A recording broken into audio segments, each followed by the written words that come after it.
Marriage, whether legal or cultural, holds significant meanings in many societies. However, the benefits of legal marriage often outweigh those of cultural marriage in practical terms. Legal marriages provide spouses with a range of protections and rights, including tax advantages, inheritance rights, access to healthcare decisions, and legal safeguards in the event of divorce. In contrast, cultural marriage emphasizes tradition, community, and personal values that lacks the legal recognition necessary to secure these protections. Understanding the differences between the two can help couples make informed decisions based on their needs and priorities. Although I did not get married legally, thank God, I did, however, get married culturally. I do see the benefit differences, and both have good and bad perks when it comes to deciding whether or not to get married legally or culturally. This topic sparks my interest due to a recent social media drama that involved an overseas Hmong woman who came to America and got legally married when back in her homeland, she has a husband and child already. There are 3 truths when it comes to what actually happens: your truth, their truth, and the real truth. I don't know who is telling the truth, but I do have an idea of what could have happened in this situation. So to hear more about legally or culturally marriage and my opinions on the drama circulating on social media, keep listening because you don't want to miss this episode.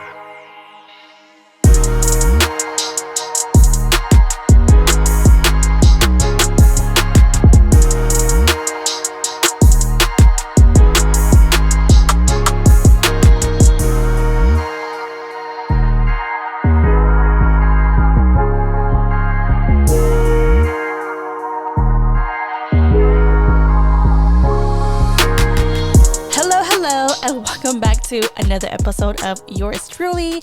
It is I, your one and only host, Druelee, of course. And let's not forget my co-host, Arabo.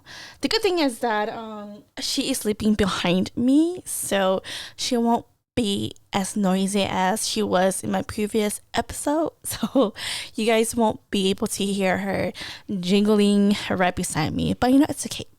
Other than that, you guys, if you're listening to this in the morning or you have nothing to do, you need to grab something to drink, okay?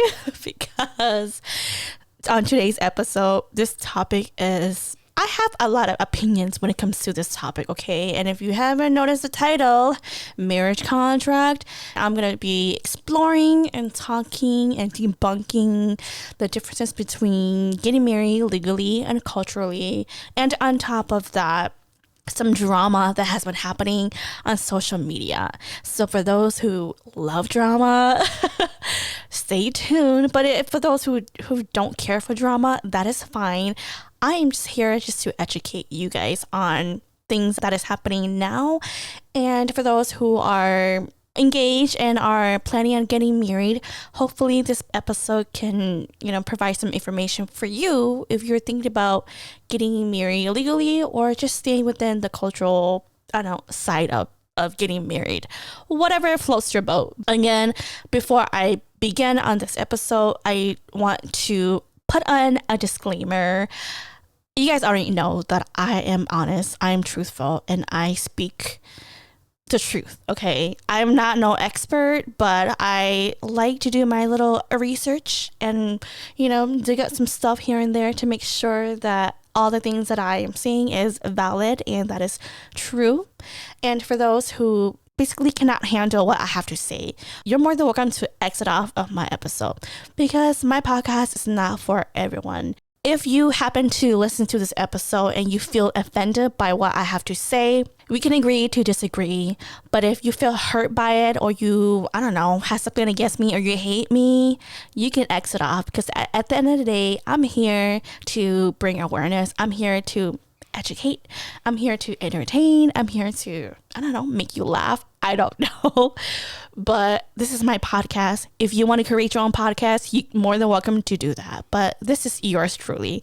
And I am the host of this podcast. So if you don't like what I have to say on this episode or any of my episodes, click the fuck off. Okay?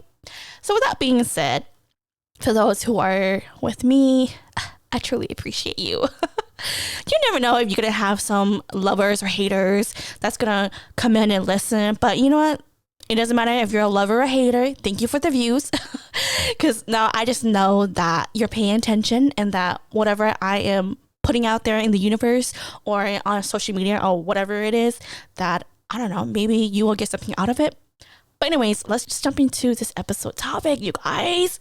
So before I get into the drama that has been happening on social media, let's look into the benefits or the differences between getting married legally and culturally. Now, I have mentioned to you guys that I was never legally married. I was culturally married, meaning that in my Hmong culture, my previous relationship and I got married in the Hmong cultural way. We didn't go to the courthouse or file some kind of marriage contract or marriage, paper, whatever you want to call it. It was just more of both of our families came together and acknowledged that we both were married. There are some good perks about that. There's some bad perks about that. But I did my little research, like always, and I'm pretty sure there's more that you can compare and contrast when it comes to being married legally and culturally. Like I mentioned, I'm not an expert, but this is what I found, and hopefully this could help you in any ways to understand a little bit of it. I will definitely post a blog post on my website of other websites that you guys can also go and read more of. A lot of times, or more so when I was doing my research, a lot of the articles that I found was pertaining towards financial benefits, and being married legally can benefit in any ways. But on today's episode, I just want to cover 5 things just so that we don't take it longer than it needs to, because you guys know me, I like to blabber and just talk about nonsense stuff. But let's just keep on track, okay? But again, like I mentioned, I will post a blog post on my website. That way you guys can go check on the articles, click on it and read more about it. Or you can always do your individual Google search as well too, because there's plenty of information that is free online for you as well. Let's get into the 5 differences between the legal and the cultural marriage that can be recognized in several key areas, okay? And this is not in order, so I'm pretty much going to compare and contrast, okay? The first one is recognition. For legal marriage, it is recognized by the government and has formal legal standing. With that, it requires a marriage license and registrations through official channels, making the union valid in the eyes of the law. As for cultural marriage, it is recognized by a specific community, religion, and tradition, but it may not have any legal standing. It is often based on rituals and customs reflecting cultural and religious beliefs. So like I mentioned, I got married culturally in my Hmong culture, and although we didn't sign any legal paper, in the state or in the United States, people would not view us as legally married. We're just basically spouse or partners, or boyfriend and girlfriend. Moving on to the next one, number 2. The rights and protections. For legal marriage, it grants spouses numerous rights and protections under the law. These include tax benefits, inheritance rights, joint ownership of property, spousal health insurance, social security benefits, and the ability to make medical or legal decisions on behalf of one another. In cases of when the partner decides to get divorced, the legal system provides mechanisms for the division of assets, spousal support, and child custody arrangements. As for cultural marriages, it does not automatically provide legal rights or protections. While the couple may be accepted within their community or religious group or cultural group, they do not enjoy the same legal entitlements regarding taxes, property, or benefits. Disputes or separations must be settled outside the legal framework unless the couple also seeks legal marriages. For me, I did not have any kids with this previous partner, so I didn't have any issues about separations or custody of kids, so I have no knowledge of that. But I have heard stories about couples who were culturally married. When it came to child support, they couldn't really prove that they were basically married. And again, I don't know too much about that area. Maybe you can do your research, or for those who have been there where you were culturally married and you had to deal with being divorced and figuring out how to share or do joint custody or whatever, how you want to word it, let us know, because I'm curious to know how all that works. But because you're not legally married, then it's a lot harder maybe. Don't quote on me, but yeah, I never had to experience that. But I do have to say that when it came to my house and my car, or just things that I own, because the house was under my name, this person didn't have anything to do with it. The car was under both of our names, but then eventually I was able to trade that in and get a new car, thank God. And that way, both of our names were under the car itself. So it can affect your financial, decision, or your finances. As for legal and cultural, it's just a lot different when it comes to whether or not you were legally married or culturally married. Number 3 will be legal obligations. For legal marriage, it involves legal obligations such as filing joint taxes, adhering to property and divorce laws, and fulfilling spousal responsibilities in the eye of the law. This formalizes the union in a way that can have long-term financial and legal implications. As for cultural marriage, it does not impose legal obligations, though it may involve religious or social expectations. The couple may be bound by cultural or religious laws, but these are not enforceable in a court of law unless aligned with legal marriage.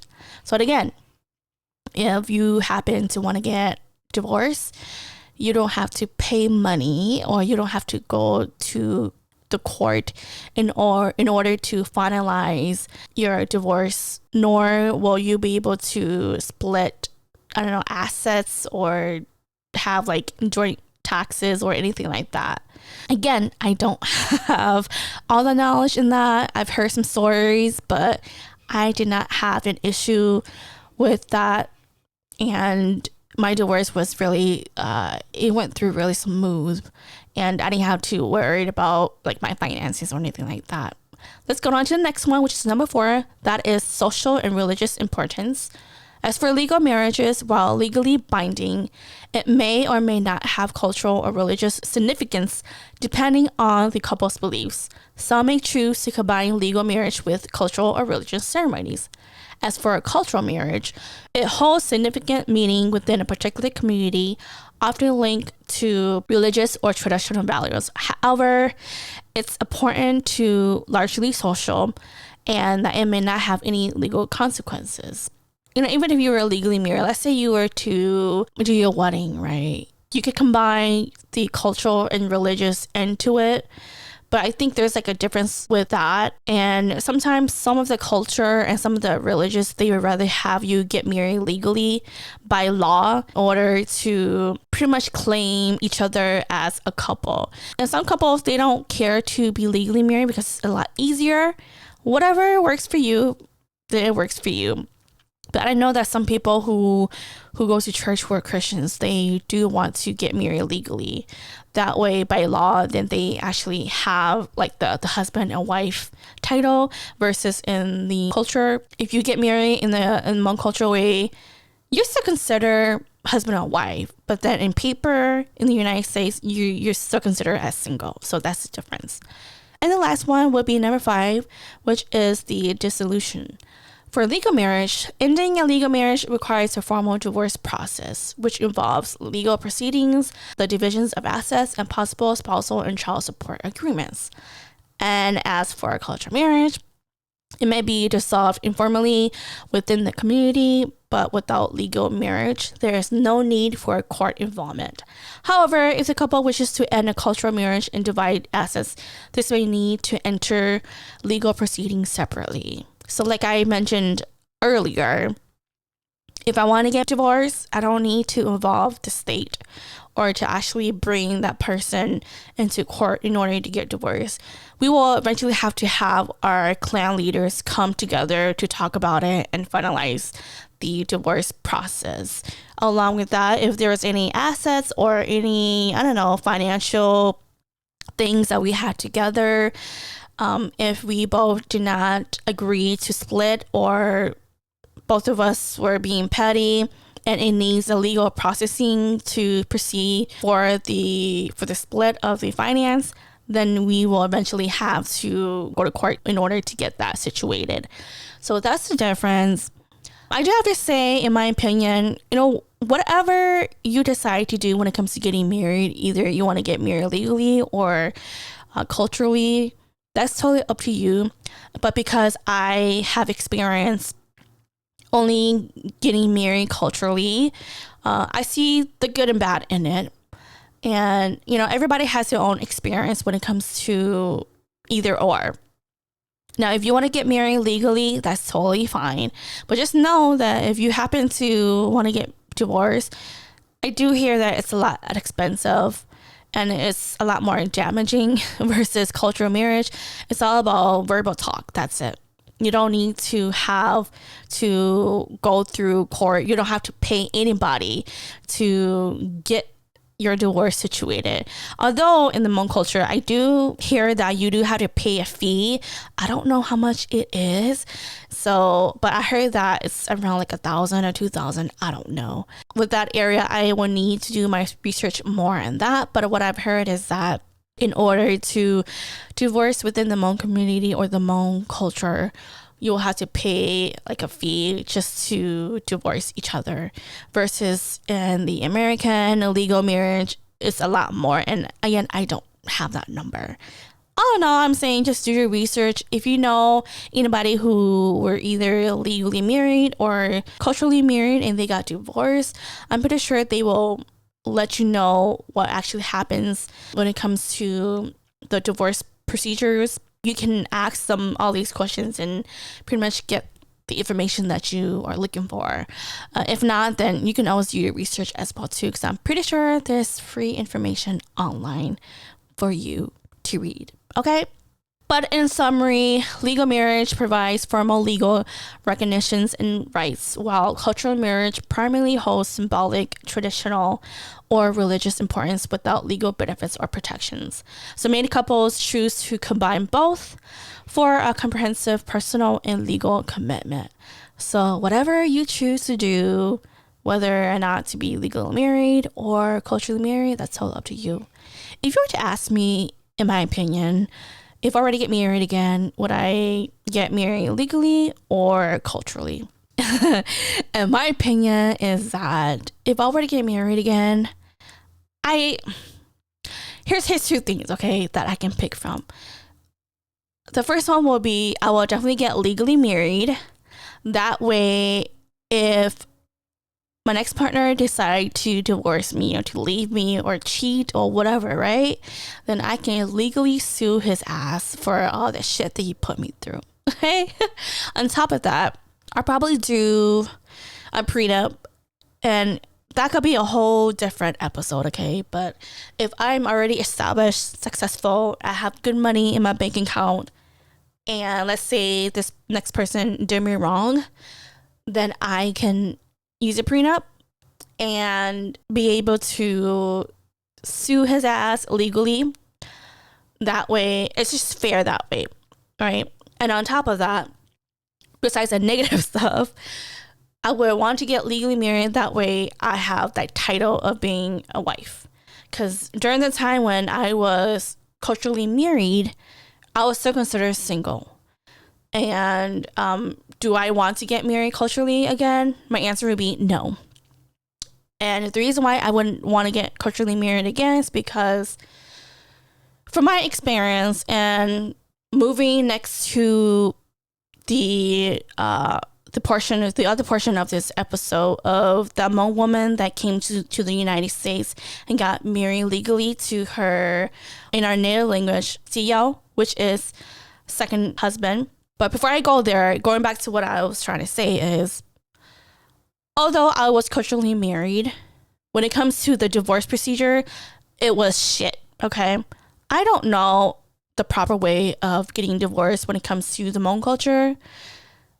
If you guys have listened to my previous episode, you guys know what I went through when it came to me getting divorced. And if I knew that it was that easy, I would have been divorced a long time ago. I wouldn't have wasted my years in that relationship. If I knew that a phone call away was the answer to me being free from that relationship, I would have done that a long time ago, okay? But I've heard stories that you need both sides of the family to sit on the table and to talk about it and to finalize it. I do have to say that I am grateful that the pandemic happened. Some of you guys will be like, oh, why would you say that? But it has humbled me. It has put me in a position where it has forced me to not do certain things in my life. And also it made my divorce procedure very simple and easy. Although other families may say that it was an excuse to not meet each other, okay, sure.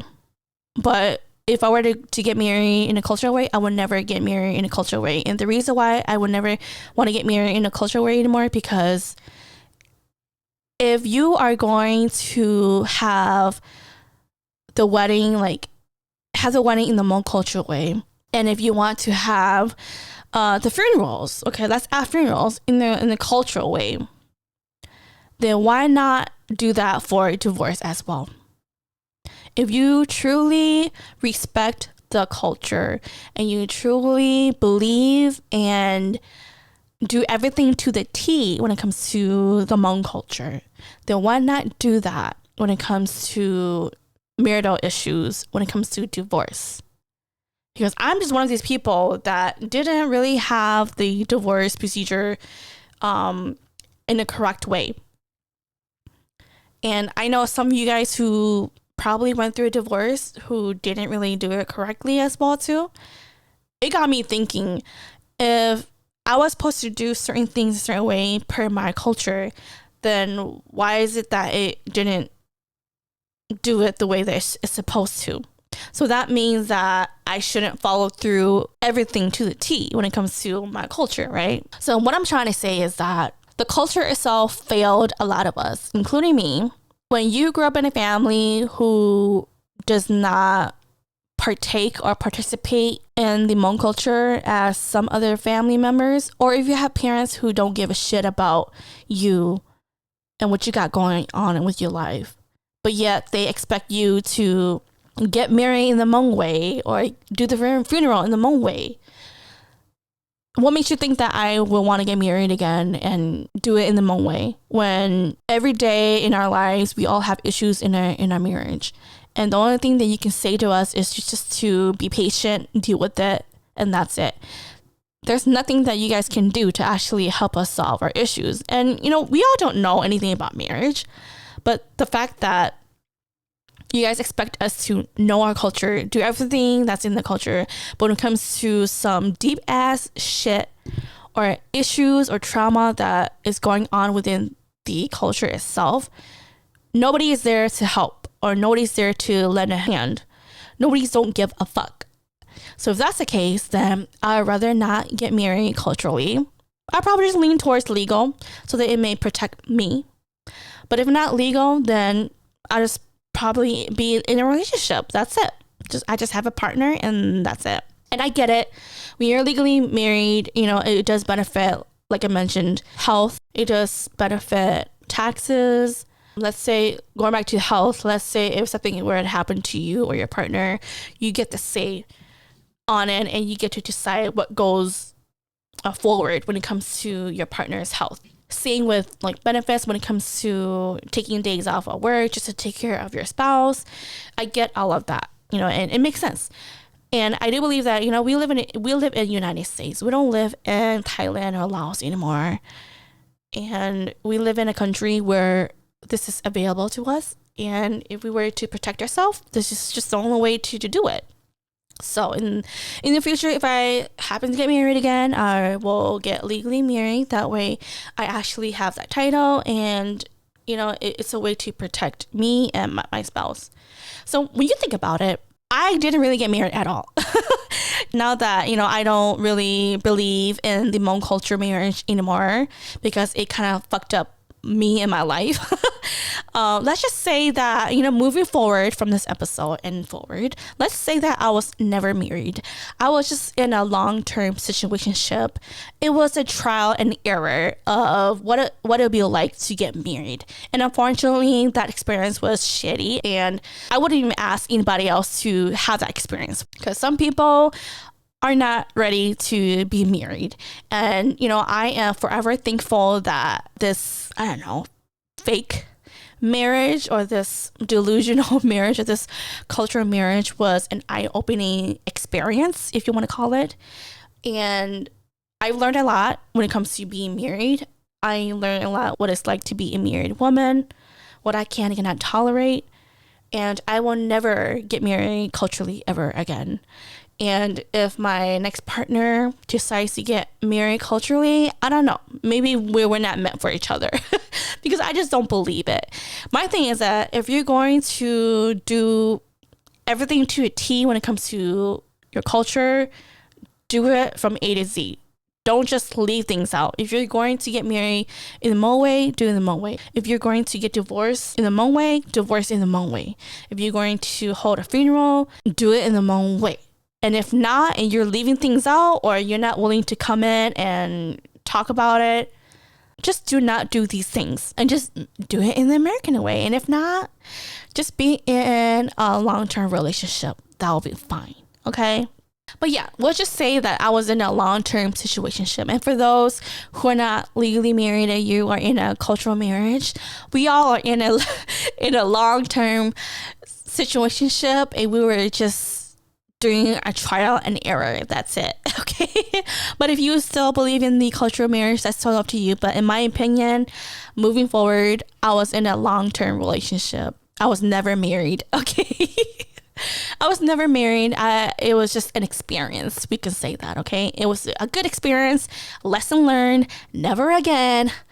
But aside from that, let's move on to connecting this information to the drama that has been happening in the social media. I don't know what the truth is when it comes to this drama, but long story short, apparently there was a Hmong woman that came to America, and I guess she got married to her Yao, which is the second husband. That's what we call it. She does have a first husband, which in my native language, we call it Si Lo. And I've been seeing it around too. I've been seeing it on my TikTok, on my Facebook. I'm like, what is this shit? And apparently she was married to her first husband back in her homeland. I don't know if it's Laos or Thailand. I'm going to say Thailand, okay? And she has a son with him. She decided to come to the United States. I didn't want to go in too deep into this drama just because it's just too much already. Like my drama energy cannot handle it, okay? And so all I know is that she came to the United States, got married, or she's like legally married to her second husband, but she was still culturally married to her first husband. And basically what her first husband was saying was that they're still considered husband and wife. On her side, one of her uncle mentioned that he approved of her and her second husband to get married, because it's not like she was legally married. She didn't have any paper, so she was approved to get married to her second husband. But her first husband was saying that that's not right, because based on our culture, she's still married to me and she's still considered my wife regardless. So there's this like debate, and I'm pretty sure there's people who are mad about her doing that, and you know, she is getting a lot of backlash. People are hating her. I see both sides, and here's my opinion. You can agree to disagree, but here's my thinking. With all that drama that's happening, a lot of people are saying that, oh, she's a hoe, and that she's been hoeing around, and she came to the United States just to fuck around, basically. She's pretty much community pussy, basically. Okay. And again, I don't know if that's true or not, but that's what people are saying. What else? Yeah, and that she came to the United States just to have a better life, I think. My thing is that instead of jumping to a conclusion, we only heard from her first husband's side of the story. We haven't heard from her. I don't know if she would ever say anything, but me being a woman, you know, we have needs, we have wants. And I've heard stories too where a lot of Hmong women from overseas, they want to come to the United States to have a better life because of the glamorous life that is posted on social media. A lot of the Hmong women overseas want to live a rich and a lavish life because back in Thailand and Laos, it's really poor depending on where you live at, and they just want a better life. That could be one of her reasons is, you know, maybe the life that she had with her first husband wasn't what she wanted. They are probably poor and she came to the United States to, I don't know, go to work or get money. I don't know. But for people to say that, oh, she came to the United States to hoe around and to sleep with other guys and to, I don't know, get married to a Hmong American guy. I don't know. But I have heard stories that Hmong women, they do that. And if she is doing that, that's fucked up. And that's very shitty. And it just goes to show how low of a person she is. Again, these are just things that I've noticed when it comes to people saying these things about her. And I'm just telling you guys both sides. For me, I have to put myself in her shoes. Like, I have to see why she did what she did. And is it for good intention or bad intention? The good would be she came to the United States just to, you know, work, get money so that she can provide for her family in Laos.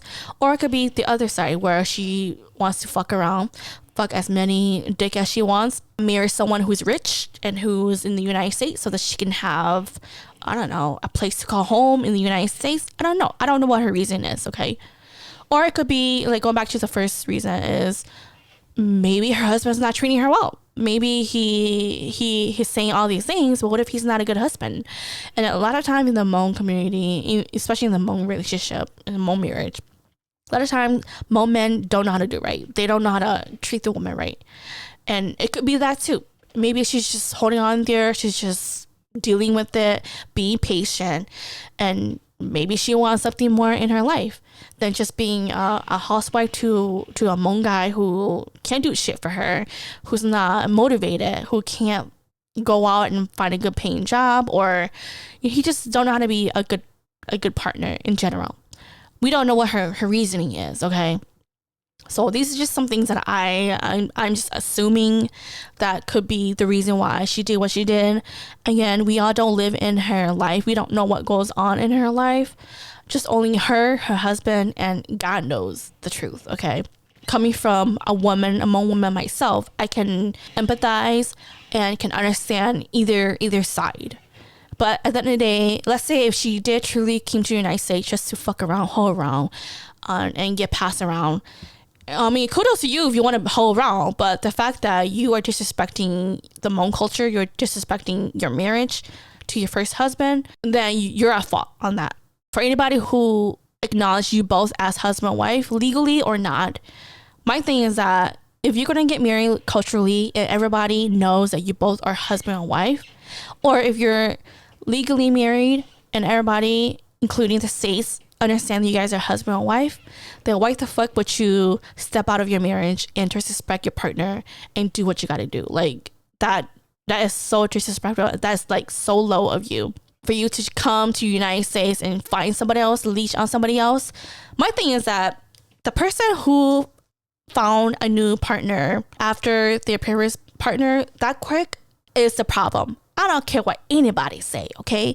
If you are able to hop out of a relationship that quick and get on to the next person that quick, you the problem, okay? That could be a different episode that I can do. But from the way that I see it, it goes to show that you, in your head, in your mind, you were ready to jump out of that boat. You were quick to find somebody else that can, I don't know, can fill in the void that you are trying to avoid. You're trying to find somebody that you can easily manipulate so that you can be with that person and so that you don't have to deal with whatever issues you have at home. That is wrong of you. And if she is doing that, that is so wrong. And, you know, I would not be surprised if people are giving her so much shit, because maybe she does deserve that. Who knows? But then again, like I said, we are just the outsider. Social media just does a good job of portraying certain people in a certain way, even if it's the truth or not. But like I said, if you know your truth, stand by your truth. If you are telling a lie, the truth will reveal itself. You may live a double life, or you may, I don't know, have a new life, and you're, I don't know, selfish like that. Just know that whatever you give out to the universe is going to come back to you, and karma's a bitch. All in all, yeah, that's just my take on that drama. Again, it's very unfortunate. And also the fact that she had a son, like, as a mom, don't you care for your son? Don't you care for your kids? Again, I don't know if she feels anything when it comes to her child, but if I have a child, I will never leave my child.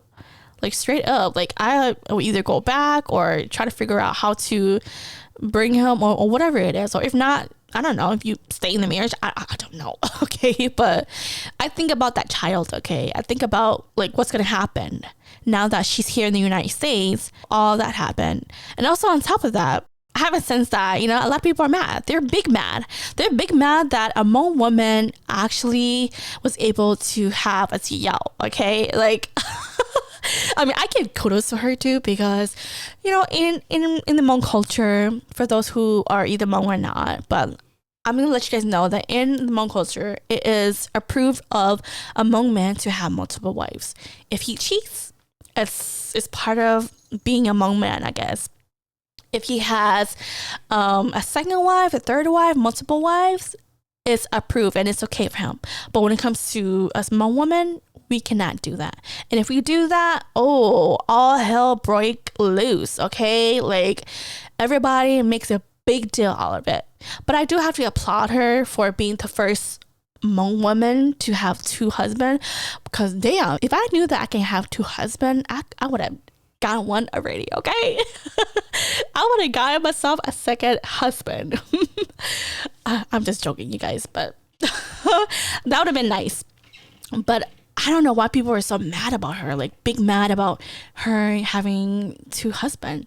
You know, one for the United States, one for the, I don't know, homeland. And let's say if your second husband is in the United States, you can send money and provide and, you know, help financially for your husband in Thailand. You know, like, it's a good deal, right? And on top of that, you have as many dick to try as you want, you know? I'm just joking, you guys. What I'm trying to say is that, yes, people are mad that she was able to act like a man.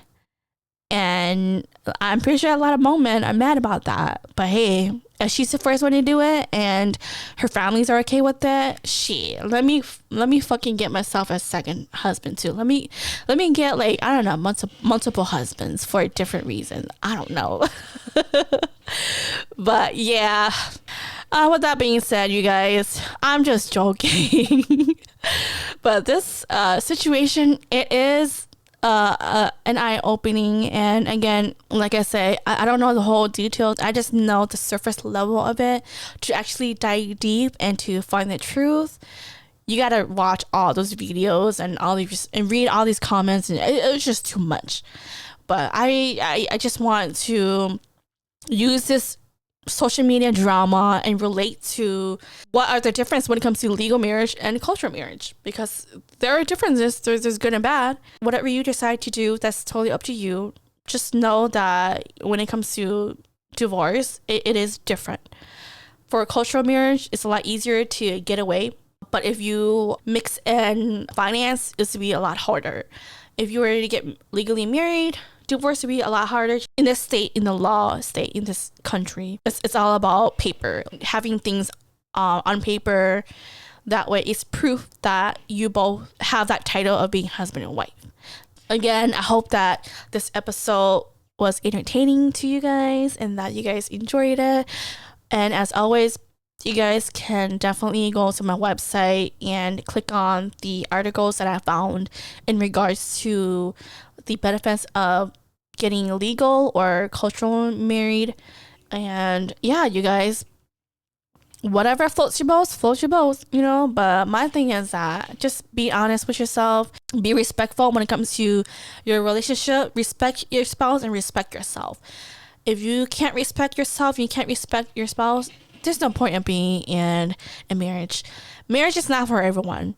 And if you are to get married for the bad reason, then what the fuck are you doing? I will definitely do another episode, maybe the next episode, about marriage, whether or not it's good to get married and whether or not it's not good to get married. And just because I'm a single woman, I can still talk about this because I did some major reflection when it comes to marriage itself.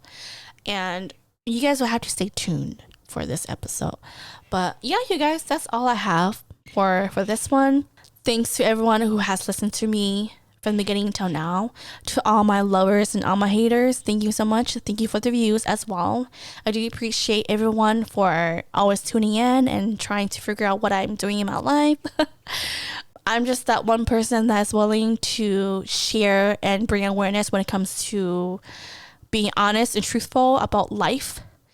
And I understand that some people, they can't be in my level because they're not there yet and they will never be there. For those who are here to be entertained, to get knowledge, to get educated, and to really understand the deep, dark side of life, I'm here for you.